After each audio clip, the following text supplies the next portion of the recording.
안녕하세요. K입니다. 오늘 가져온 책은 약 없이 혈당 낮추는 양배추 식사요법인데요. 식사 전에 먹는 채소가 혈당 급상승을 막아준다. 공복 혈당 장애에서 당뇨병, 비만, 만성질환까지 한 번에 해결. 포만감은 높이고 체중과 혈당은 낮추는 이 양배추 식사요법. 최고의 당뇨병 전문의가 알려주는 혈당관리 비법 이렇게 나오는데요. 너무 유용하겠죠? 그럼 자세히 살펴볼게요. 살이 빠진다. 혈당 수치가 내려간다. 혈압, 콜레스테롤 수치가 내려간다. 식전 양배추 먹기에 놀라운 힘. 식전 양배추 먹기를 실천한 사람들의 후기. 당뇨병은 아닌데 혈당이 높아서 늘 고민이었다.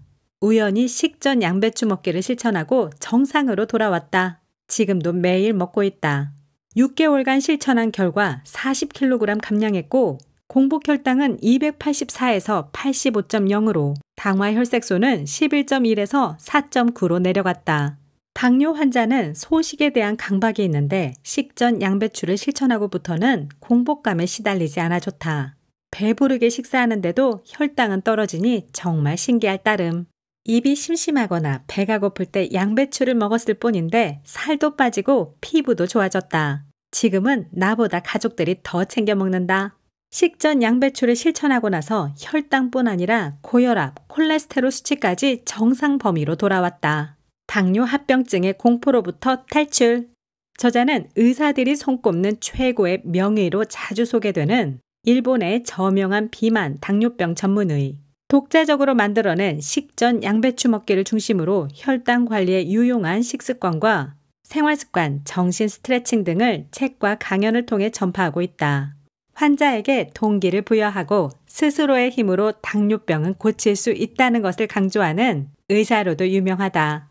의사들도 따라하는 약 없이 혈당을 낮추는 식사법. 100세 인생 시대를 맞이하여 남에게 짐이 되지 않고 삶의 질을 유지하며 나답게 살아가려면 건강 수명을 늘려야만 한다. 건강 수명을 위협하는 원인에는 여러 가지가 있는데 현대인에게 만연해 있는 것이 혈당 상승이다. 혈당이 높은 상태로 계속 생활하면 반드시 당뇨병에 걸린다. 나는 30년 이상 많은 비만과 당뇨병 환자를 치료해왔다. 비만 환자의 60%는 당뇨병을 앓고 있다.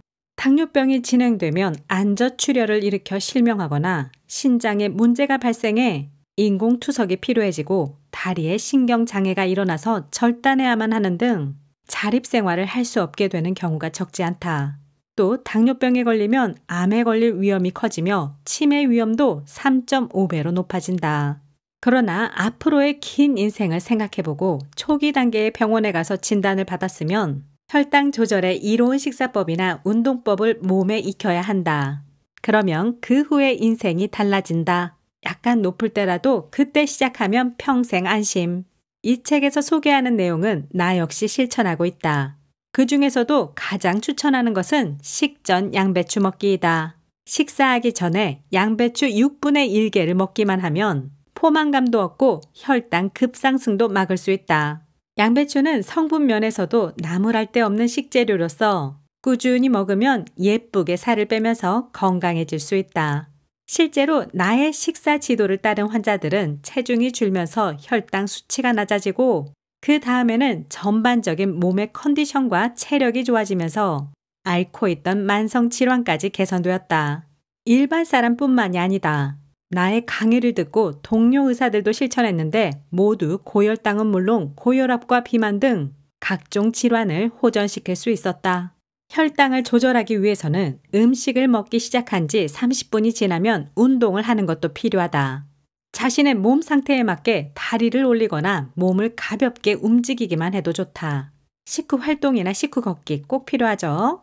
어쨌든 혈당을 올리지 않으려면 10분 동안 몸을 움직이는 것이 꼭 필요하다. 이 책은 읽기만 해서는 아무 의미가 없다. 책에 실린 내용을 잘 실천하고 유지해야 혈당을 조절할 수 있다. 하지만 잠깐 시도해서 수치가 좋아지면 또 살이 빠지면 와, 이제 좋아졌으니까 하고 긴장을 늦추는 바람에 다시 이전과 같은 생활로 돌아가는 사람이 많은 게 현실이다. 긴장을 늦추고 방심하는 생활로 돌아가면 체중은 한 달이면 돌아온다. 이것이 요요 현상이다. 그렇게 긴장을 늦추고 방심하는 생활로 그 상태를 지속하면 다시 체중 증가뿐 아니라 혈당도 다시 큰 폭으로 상승하게 된다. 식생활 개선이나 운동으로 체중이 줄었다면 이를 반드시 유지하는 노력을 하라. 우리 몸을 건강하게 유지하기 위해서는 없어서는 안 될 세 가지 요소, 바로 단백질, 탄수화물, 지방. 이 3대 영양소는 몸을 만드는 재료, 몸의 에너지원, 몸의 신진대사 조절을 한다. 이 3대 영양소 가운데 혈당과 가장 밀접한 관계가 있는 것은 탄수화물이다.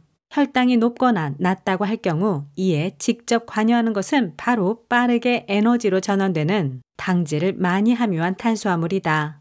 탄수화물을 많이 함유한 밥이나 빵, 면류, 과일 등을 섭취하면 타액, 위액, 최액으로 소화된 뒤 장의 소화 효소에 의해 포도당으로 분해된다.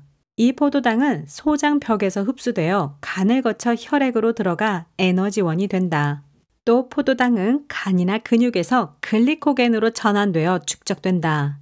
수면 등으로 장시간 식사를 하지 못했을 때에는 필요에 따라 간이나 근육에 비축된 글리코겐을 다시 포도당으로 전환하여 혈액 속으로 내보내 에너지원으로 사용한다. 그러나 간이나 근육에서 글리코겐으로 축적할 수 있는 양에는 한계가 있다. 그 때문에 당질을 많이 함유한 탄수화물을 과하게 섭취하면 혈액 속에 남은 포도당은 지방 조직으로 운반되어 체지방으로 축적된다. 그 결과 비만이 되기 쉽다.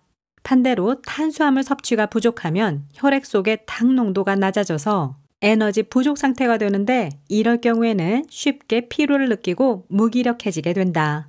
혈액의 농도는 너무 진하거나 너무 묽어도 몸에 다양한 문제를 일으킨다. 따라서 혈당의 기준 수치를 일정하게 유지해야 한다. 혈당 수치의 기준으로 정상은 공복 혈당치는 100 미만, 2시간 후에 식후 혈당치는 140 미만, 공복 혈당치 110에서 126 미만, 2시간 후 식후 혈당치 140에서 200 미만은 당뇨병 의심, 공복 혈당치 126 이상, 2시간 후 식후 혈당치 200 이상은 당뇨병. 식사를 하고 배가 부르면 혈당이 올라간다. 이때는 혈당 수치가 너무 오르지 않도록 인슐린이라는 호르몬이 분비되어 혈당을 낮추는 작용을 한다. 혈당은 식사를 하면 올라가고 식후 한두 시간을 절정으로 내려가므로 2~3시간이 지나면 원래대로 돌아온다. 하루 동안 이러한 변화가 반복된다. 사실 췌장에서는 온종일 일정량의 인슐린을 분비한다. 이를 인슐린 기초 분비라고 한다. 기초 분비와는 별도로 식후에 인슐린이 대량으로 분비되는데 이를 추가 분비라고 한다. 건강한 사람의 몸은 인슐린 기초 분비와 추가 분비, 이 두 가지 작용을 통해 혈당을 적절하게 조절한다. 인슐린이 거의 분비되지 않으면 이것은 제1형 당뇨병의 원인이 되고 인슐린이 잘 분비되지 않으면 이것은 2형 당뇨병의 특징이다. 이것은 췌장이 약해져 인슐린 분비 장애가 일어난 경우이다. 유전이나 비만, 스트레스, 과식, 운동 부족 등 흐트러진 생활 습관이 원인이 되어 나타난다. 또 인슐린이 제대로 작동하지 못하는 경우 이것은 인슐린 저항성이라고 한다. 이것 역시 2형 당뇨병의 특징이다. 또 혈당을 올리는 원인으로 최근 주목받고 있는 것은 바로 생체 리듬이다. 사람과 동물의 몸에는 생체 시계라는 게 있는데 수면 주기나 호르몬 주기, 식욕, 혈압, 체존 조절 패턴은 모두 생체 시계로 조절되며 덕분에 하루하루 건강하게 지낼 수 있다. 그런데 이 생체 시계가 흐트러지면 다양한 질병이 발생할 수 있다. 생체 시계가 흐트러지면 혈당이 올라간다. 만성 수면 부족이 되면 공복 시 혈당 수치가 상승하고 인슐린 기초 분비 능력이 저하되어 당뇨병을 일으키기 쉽다. 가장 위험이 낮은 것은 수면 시간이 7~8시간 정도일 때다. 7시간 미만이거나 10시간을 초과하면 위험이 상승한다. 이렇게 수면의 양뿐만 아니라 수면의 질 또한 혈당 관리에 중요하게 작용하는데 수면의 질이 좋으면 뇌하 수체에서 성장 호르몬이 순조롭게 분비된다. 성장 호르몬은 사춘기에 가장 많이 분비되지만 성인이 된 후에도 계속 분비된다. 분비된 성장 호르몬은 단백질, 탄수화물, 지방의 대사를 촉진할 뿐 아니라 지방을 분해해 근육량을 늘리며 뼈와 피부의 세포 재생을 촉진해 몸을 튼튼하게 만드는 작용을 한다.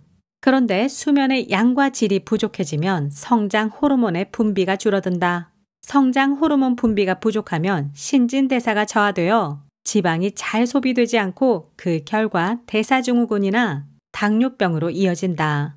또 수면 부족이 2일 이상 지속되면 식욕을 억제하는 호르몬인 렙틴의 분비가 감소하고 식욕을 증진하는 호르몬인 그렐린의 분비가 증가하기 때문에 과식해서 살이 찌기 쉬워진다. 이렇게 되면 한층 더 혈당이 오르기 쉽다. 수면 부족은 수면 그 자체뿐 아니라 혈당 수치에도 큰 영향을 미친다. 혈당이 기준치를 초과해 있다는 것을 알고도 모르는 것이 약이라고 보고도 못 본 척하면 가까운 미래에 반드시 후회하게 될 수 있다. 이런 상태를 계속해서 방치하면 당뇨병은 조용하고 확실하게 진행된다. 그래서 내 몸의 현재 상태를 잘 파악해야 되는데 유전적 요인, 환경적 요인도 점검해 보면서 비만, 과식, 운동 부족, 수면 부족, 불규칙적인 식사 등 생활 습관이 흐트러져 있다면 위험은 훨씬 더 커지기 때문에 잘 점검해 봐야 한다. 또 다양한 육체적, 정신적 스트레스도 커다란 환경 요인이 되기 때문에 이 또한 점검하고 개선하기 위한 노력을 해야 한다. 당뇨병에 처방되는 약은 치료제가 아니다. 높은 혈당 수치를 적정 범위 내로 붙잡고 있는 것일 뿐 당뇨병 자체를 치료해 주지는 않는다. 그래서 혈당 조절의 중요성을 받아들이고 일찍부터 관리하는 사람과 아닌 사람의 미래는 상상할 수 없을 정도로 차이가 난다. 의사나 약이 여러분의 혈당을 평생 조절해 줄 수 없다. 스스로 혈당을 다스리는 방법을 배워야 한다. 그것이 가장 강력하고 안전한 치료제이다. 혈당 수치가 잘 조절되면 약을 줄이거나 끊을 수도 있다. 평생 혈당 걱정 없이 살 수 있다. 또 구강 관리도 혈당 상승과 관련이 있다. 치주질환과 당뇨병은 서로 영향을 미치는데 치주질환이 생기면 당뇨병 증상이 악화되며 치주질환을 치료하면 당뇨병도 개선된다. 그러면 이제 구체적인 방법으로 들어가 보면 요 몇 년 사이에 살을 빼려면 열량, 바로 칼로리보다도 당질에 주의해야 한다고 많이 이야기하고 있다. 확실히 혈당을 올리는 것은 당질이다. 하지만 그렇다고 해서 열량을 무시할 수 있는 것은 아니다. 몸에 받아들인 열량보다 소비한 열량이 적으면 아무리 당질을 제한해도 결국 살이 찌기 때문이다. 중요한 건 밸런스이다. 바로 균형이죠. 그런데 열량도 중요하기 때문에 열량을 계산해야 되는데 누구나 귀찮은 일은 하기 싫어하기 때문에 식사 때마다 열량을 계산하며 먹는 것은 오래 지속하기가 힘들다. 그래서 열심히 노력해서 살을 빼도 그것을 계속하지 못하면 요요 현상을 겪게 된다. 또 공복감은 커다란 스트레스가 된다. 그래서 지속 가능한 식단 조절을 하려면 귀찮은 열량 계산이 없어야 하고 공복감도 없어야 한다. 근데 과연 그런 방법이 있을까? 나는 밤낮으로 고민했다. 지금 내가 병원에서 비만이나 당뇨병 환자에게 추천하는 방법은 식전 생양배추 먹기, 단백질을 반드시 섭취하기, 밥은 가볍게 한 공기, 간식은 주먹 크기의 과일을 하루에 2개까지 먹기. 단지 이것뿐인 간단한 방법이다. 처음 10분 동안 생채소를 먹는 것으로 포만 중추가 자극을 받기 때문에 공복감은 사라진다. 귀찮은 열량 계산도 필요 없어서 많은 환자가 실천하고 있으며 이를 통해 혈당 조절에 성공하고 있다. 배부르게 먹으면서 혈당을 낮추는 포인트 9가지는 다음과 같다. 1. 자신의 적정 체중을 안다. 체중을 2-3kg 감량하는 것만으로 혈당치는 바로 내려간다. 나아가 체중의 15%를 줄일 수 있다면 초기 당뇨병의 경우 정상으로 되돌리는 것도 가능하다. 2. 약을 사용하는 것을 당연시 하지 않는다. 약에는 부작용이 있다. 또 약에만 의존해서는 혈당을 양호한 상태로 유지할 수 없다. 약을 먹으면서도 생활 습관을 개선해야 혈당을 잘 조절할 수 있게 되고 그러면서 점점 약을 줄이거나 약을 먹지 않아도 되는 상태에 이를 수 있다. 혈당은 언제나 변한다. 수치가 좋아지거나 잠시 약이 필요 없는 상태가 되었다고 해도 방심하면 체중도 혈당 수치도 증가한다. 이런 식이 계속 반복되면 상태가 악화되어 원래대로는 돌아갈 수 없게 된다. 그러니 담당 의사와 상의하셔서 생활 습관을 개선하는 노력과 그러면서 점차 약을 줄여가는 노력을 해보시기 바랍니다. 3. 식전 양배추 먹기로 혈당을 낮춘다. 환자들을 진료하면서 배불리 먹어도 적정 열량을 넘기지 않으면서 체중은 줄게 하려는 방법. 이것을 실제로 직접 여러 가지로 실험해 본 결과 저자가 직접 고안해낸 것이 식전에 양배추를 먹는 것인데, 열량이 낮고 배가 부른 음식이라고 하면 자연스럽게 떠오르는 게 채소이다. 채소는 각종 비타민과 미네랄은 물론 식이섬유도 풍부해 건강에 매우 이로운 식품이다. 당근이나 오이, 양상추 등 여러 채소로 실험해 본 결과 생양배추를 먹었을 때 상당히 만족감을 얻을 수 있었다. 그런데 본인의 경험을 넘어 의학부 학생들의 협조를 얻어 임상시험을 해보기로 했는데, 다양한 채소를 먹은 뒤 평소와 같은 식사를 하게 하니 5일 동안 실험을 계속한 결과 양배추, 양상추, 토마토, 오이, 양파, 여기에서 포만감 순위는 생양배추가 가장 만족스럽다는 결과가 나왔다. 또 양배추를 얼마만큼 먹는 게 좋은지, 어떻게 잘라 먹는 게 효율적인지 등 계속해서 실험해 갔는데, 그 결과 식사 전에 양배추 한 통의 6분의 1을 큼직큼직하게 썰어서 먹는다라는 식사요법에 도달하게 되었다. 즉 양배추 6분의 1통, 약 200g, 밥그릇으로는 2그릇 또는 국그릇으로는 1그릇, 또 천천히 먹는 습관을 들일 수 있고 포만감을 느낄 수 있는 식감을 위해서는 5cm 정도의 크기로 큼직하게 잘랐을 때 가장 효과가 좋았다고 합니다. 이것은 한 끼의 식사 전에 먹는 양배추 양이고요. 이것으로 포만감을 먼저 채우고 다음에 식사를 했을 때 가장 효과가 좋았다는 거죠. 이처럼 식전 양배추 먹기를 도입하면서 비만과 당뇨 치료 성공률은 급증했다. 내가 담당한 환자의 90% 이상이 체중을 감량했고 혈당 수치를 낮추는 데에도 성공했다. 뭘 해도 살이 빠지지 않던 60대 비만 여성은 식전 양배추 먹기를 실천하고 한 달 만에 3kg이 빠졌고, 식후 혈당 수치가 400을 초과했던 30대 남성은 식전 양배추 먹기를 실천하고부터 떨어지기 시작해서 지금은 정상 범위 내로 진입했다. 양배추 6분의 1통을 먹는 데에는 10분 이상이 걸린다. 그 결과 포만 중추를 자극해 포만감을 얻을 수 있다. 색과 영양 배합을 생각해 양배추와 함께 토마토나 오이, 양상추 등을 많이 먹어도 괜찮다. 식전에 양배추를 먹으면 위장 점막에 식이섬유가 달라붙어 그 다음에 먹는 반찬이나 밥의 흡수를 늦추기 때문에 혈당 상승을 억제할 수 있다. 또 비타민C를 대량으로 섭취할 수 있어서 주름 없이 살을 뺄 수도 있다. 식전 양배추 먹기는 생양배추를 도시락통에 담아 휴대하기에도 편해서 실천율이 높다는 장점도 있다. 그래서 여기 식전 양배추 레시피도 소개하고요. 4. 3대 영양소는 확실히 섭취한다. 5. 설탕과 탄수화물은 주의하자. 제 아무리 좋은 식생활을 한다 해도, 제 아무리 좋은 식품을 먹는다 해도 혈당에 나쁜 음식을 덜어내지 않으면 의미가 없다. 6. 먹는 순서를 바꾼다.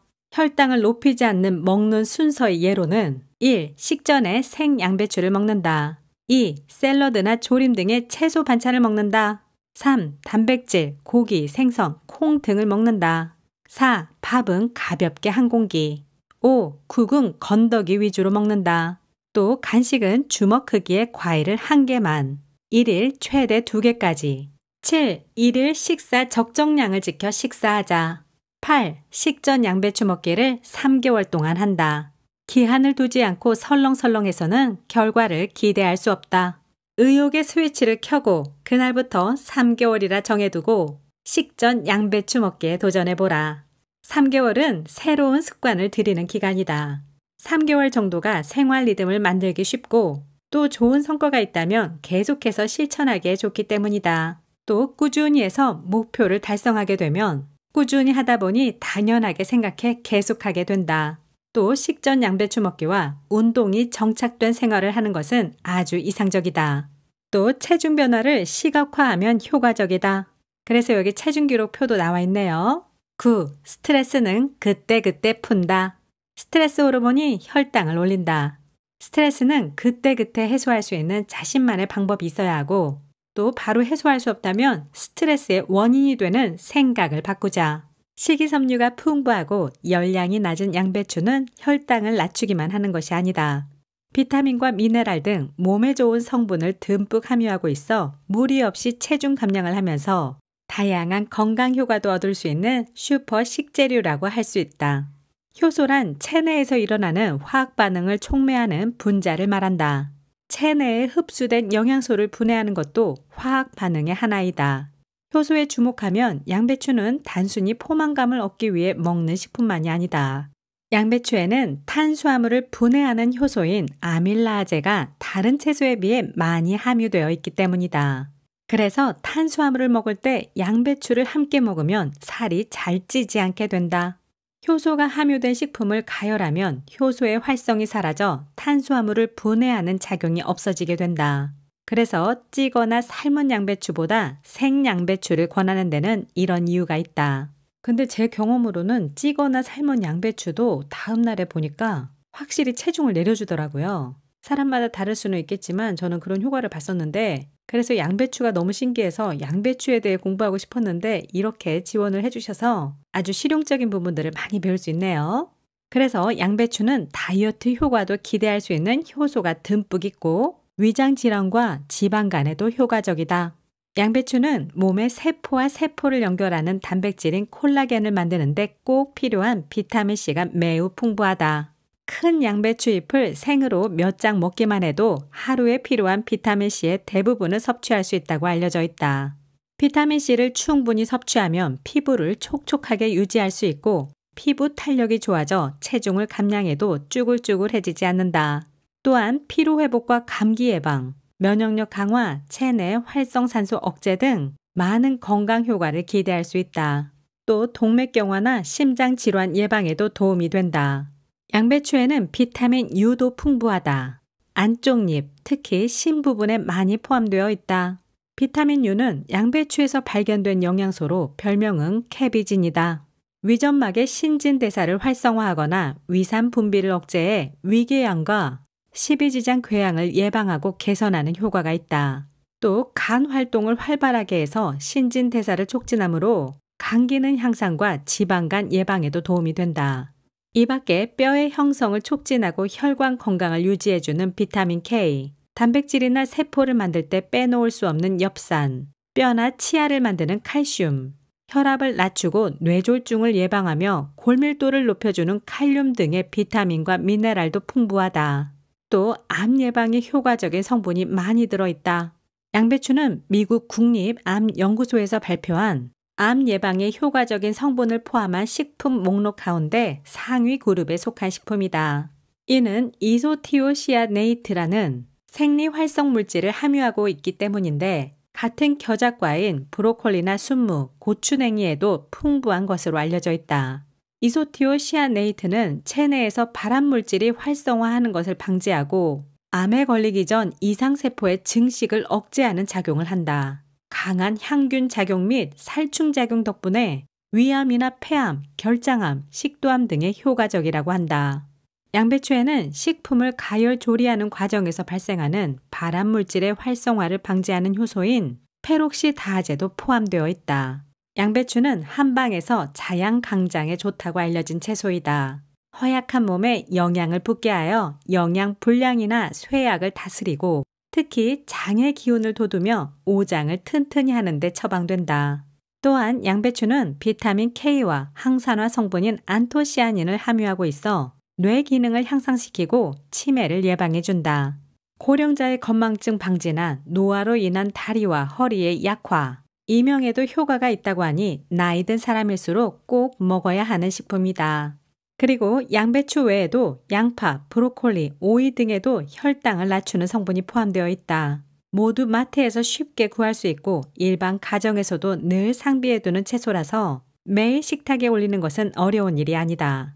각 재료의 특성에 맞게 조리해 매끼 적극적으로 섭취하도록 한다.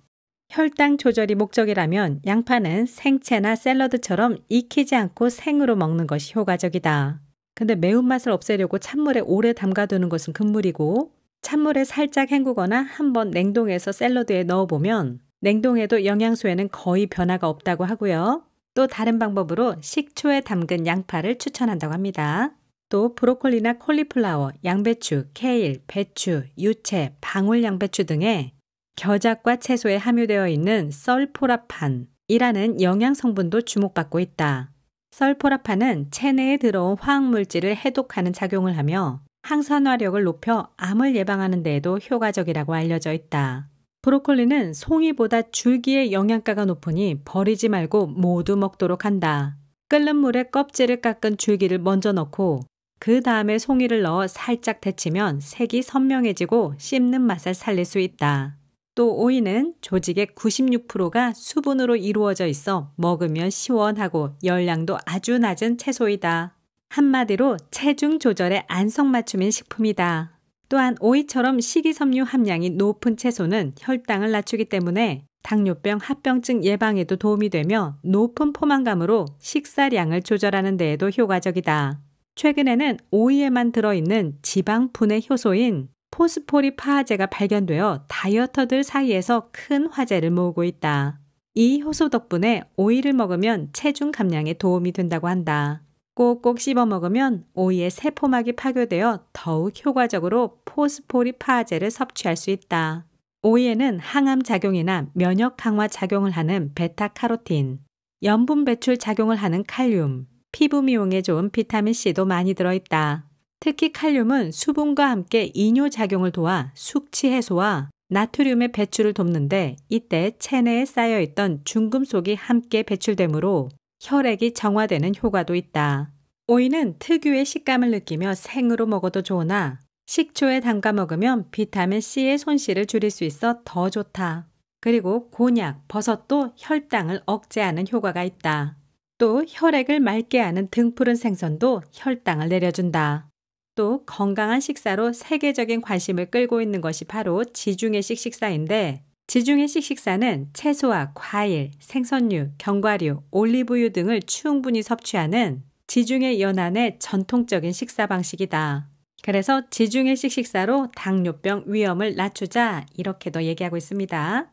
그래서 약 없이 혈당을 낮추는 좋은 식재료들을 통해서 또 생활습관을 개선하고 운동습관을 꾸준히 들여가면서 혈당을 잡으면 비만, 당뇨병, 이상지질혈증, 감염증까지 각종 질환이 낫는다. 혈당이 안정되면 모두 해결된다.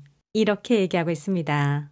우리의 습관이 건강하지 못한 순환을 만들기도 하는데 당질을 섭취한다. 혈당이 더 오른다. 인슐린이 대량 분비되어 몸의 각 세포로 당을 보낸다. 몸의 각 세포에서 에너지로 필요로 하는 양 이외의 당이 많이 남는다. 남은 당을 인슐린이 지방세포로 보낸다. 지방세포가 증식하고 비대해져서 나쁜 호르몬이 분비된다. 고혈당이 계속되며 비만이다. 또 당질을 섭취한다. 혈당이 더 오른다. 이렇게. 그런데 이런 건강의 악순환을 멈추고 건강의 순환으로 바꿀 수 있는 방법이 있는데 건강한 순환의 궤도에 오르는 첫 기준은 3개월 안에 현재 체중에서 3% 정도를 감량하면 된다. 2, 3kg 감량하기만 해도 증식해 비대해진 지방세포가 작아져서 나쁜 호르몬의 분비량이 줄거나 전혀 분비되지 않을 수도 있다. 인슐린의 작용을 방해하는 나쁜 호르몬의 분비량이 감소하면 인슐린은 원래의 힘을 되찾는다. 인슐린이 제대로 작용하게 되면 혈당이 상승해도 바로 내려가는 정상적인 상태로 돌아간다. 식후 혈당이 높아 예비 당뇨 환자로 진단받았던 30대 남성은 식전 양배추 먹기를 3개월간 실시하고 나서 식후 혈당이 185에서 123으로 떨어졌을 뿐 아니라 체중도 92에서 86으로 8kg이나 감소했다. 평소 비만 체형으로 살을 빼고 싶은 마음이 컸지만 실천하기 어려웠는데 혈당 관리를 하다 보니 비만까지 해결되었다며 즐거워했다. 그래서 이제 살을 뺀다는 개념은 혈당을 관리하면 그래서 인슐린 수치를 낮춰가면 살이 빠진다는 거죠. 그래서 건강한 순환으로 바꿔보면 식전 양배추 먹기로 받아들이는 당질의 양을 줄인다. 혈당을 너무 올리지 않는다. 적정량의 인슐린이 분비되어 몸의 각 세포에 필요한 당을 보낸다. 몸의 각 세포에서 당이 에너지로 사용되며 여분의 당은 남지 않는다.